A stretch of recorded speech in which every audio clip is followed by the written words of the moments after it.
आपण दोन प्रकारचे वेगवेगळ्या आळ्या आणल्या होत्या फील्ड मधून, बरोबर आहे? हो. तर कुठली आळी आणली होती सांग? पिंक स्टेम बरोबर. ती एक आणली होती. आणखी कोणती आणली होती? पिंक गुलाबी आणली होती. दुसरी कोणती होती? लवकर येणारी खोडकीड अर्ली स्टेम बोरर आणली होती. पांढऱ्या रंगाची त्याच्यावर टिपके टिपके होते आहे का नाही ती. आणि पिंक स्टेम बोरर कसली होती? फिक्कट गुलाबी होती आहे का नाही, पिंक कलर. तर मग त्याचं काय केलं आपण? ट्रीटमेंट दिली त्याला. कशी दिली?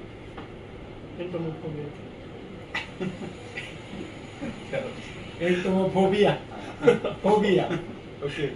एंटोमोपॅथोजेनिक फंगस म्हणजे एक प्रकारचा मित्र बुरशी जी किडीच्या अंगावर वाढते. हा, तर त्याची ट्रीटमेंट केली, सगळं झालं, ते पळून जाईल. ती चहाच्या कपात म्हणून ह्याच्यात टाकली, ह्याला प्लास्टिकचं हे लावलं. तर आता ह्याच्यात आळ्या दिसायला का नाही? किती टाकल्या होत्या आळ्या? दोनच टाकल्या होत्या. तर ह्याच्यात आहे का नाही आळी? दुसरी पळून गेली. कुठं पळून गेली? पडून गेली ना त्याला. आहे का नाही? किती आळी आहे का? काय ती वाटल का आळीचं? काय तर असं आहे. हे जवळ घ्या आणि दाखवतो व्यवस्थित. तर हे प्लास्टिकचं जे आहे ते हे कंटेनर मध्ये आम्ही ठेवलं होतं आणि यांचं म्हणणं आहे की आळ्या पळून गेल्या. आळ्या पळून नाही गेल्या. तर एक गेली म्हणता तर एक राहिली. तर असं काही नाही. आपण जर बघितलं व्यवस्थितरित्या, मी ह्याला खाली घेतो ह्याच्यावर पांढऱ्या कागदावर. नाही हे काय इथं बघा, दोन्ही आळे ह्याच्यातच आहेत.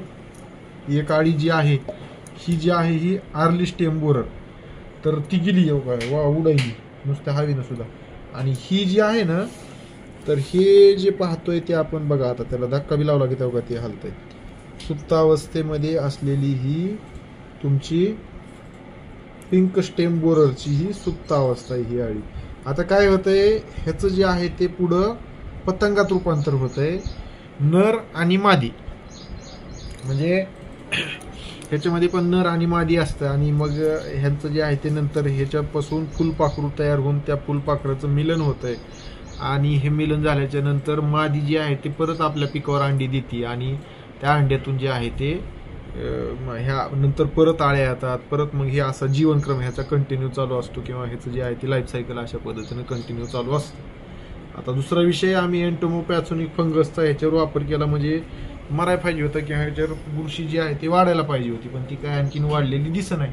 तरी पण आपण हे आहे असं आता इथं ठेवू आणि परत ह्याला पॅक करू, जेणेकरून आता ह्याला एक धोका आहे. समजा जर इथं जर मुंग्या असल्या तर मुंग्या ह्याच्या वासानं आहे की ह्याच्याकडं जाऊन ह्याला खाण्याची सुद्धा शक्यता असते. आता ही जी वाळून गेलेली आळी ही काय आम्ही आता याच्यात परत टाकणार नाहीत, याचा संपला विषय आता ही. तर ही दिली टाकून आणि ही सुप्तावस्था मात्र ह्याच्यामध्ये ठेवून आम्ही त्याला जे आहे ते आता परत प्लास्टिकच्या त्या ह्यानं पॅक करणार आहे.